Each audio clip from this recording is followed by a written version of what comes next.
Brain fry తయారు చేసుకుని ముందుగా మనం స్టవ్ వెలిగించుకొని పాన్ పెట్టుకోవాలి. పాన్ వేడైన తర్వాత దీంట్లో ఆయిల్ వేసుకోవాలండి. ఇప్పుడు మనకి నూనె వేడైందండి. దీంట్లో ఒక చిన్న సైజు ఉల్లిపాయ చిన్న ముక్కలుగా కట్ చేసుకున్నాం. ఇందులోనే చిన్న పచ్చిమిరపకాయలు కూడా ఇలా చిన్న ముక్కలుగా కట్ చేసుకుని వేసుకోవాలి. ఈ ఉల్లిపాయ ముక్కలు మనకు బాగా వేగి గోల్డెన్ బ్రౌన్ కలర్లోకి వచ్చేలా వేసుకోవాలి.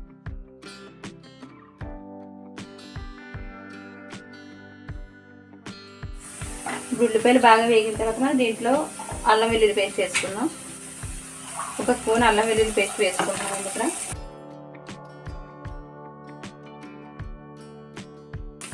మనకి ఇలా మొత్తం అల్లం వెల్లుల్లి పేస్ట్ వేగిపోయి నూనె పైకి తేలిన తర్వాత మనం ఇందులో ముందుగా కట్ చేసి పక్కన పెట్టుకున్న బ్రెయిన్ ముక్కలు వేసుకుంటాం.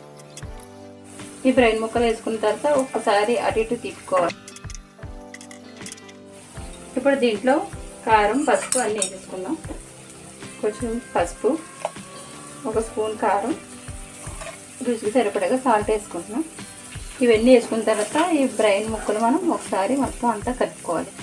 ఇలా కలిపేటప్పుడు జాగ్రత్తగా చూసుకొని కలుపుకోవాలండి. మనకి బ్రెయిన్ అనేది చాలా సెన్సిటివ్గా ఉంటుంది కాబట్టి చిన్న చిన్న ముక్కలుగా అయిపోతుంది కరిగిపోయినట్టుగా. అందుకే జాగ్రత్తగా ఇలా స్మూత్గా కలుపుకోవాలి. ఇలా మొత్తం అంతా కలుపుకున్న తర్వాత కరివేపాకు వేసుకోవాలి. స్మెల్ బాగుంటుందండి. ఇలా కరివేపాకు మనం ముక్కల కింద కట్ చేసుకొని వేసుకుంటే. ఇప్పుడు మనం 1 నిమిషం మూత పెట్టుకుందాం. ఒకసారి 1 నిమిషం తర్వాత మనం మూత తీసుకొని ఒకసారి అంతా కలుపుకోవాలి. ఇప్పుడు దీంట్లో మనం మసాలాలు వేస్తాం. 1/2 టీ స్పూన్ జీలకర్ర పొడి, 1/2 టీ స్పూన్ ధనియాల పొడి, కొంచెం garam masala, 1/2 teaspoon mutton masala వేసుకుంటున్నాం.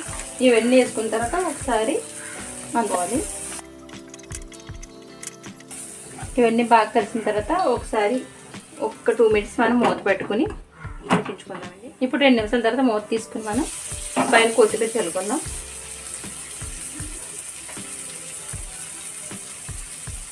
ఇలా కొత్తిమీర చల్లుకున్న తర్వాత ఒకసారి మొత్తం అంతా కలుపుకుందాం. చూసారు కదా, మన ఎంతో రుచికరమైన మటన్ బ్రెయిన్ ఫ్రై రెడీ అయిపోయింది. మీకు కనుక ఈ రెసిపీ నచ్చినట్టయితే ఈ వీడియోని లైక్ చేయండి. మరిన్ని రుచికరమైన వంటల కోసం మన ఛానల్ని సబ్స్క్రైబ్ చేసుకోండి.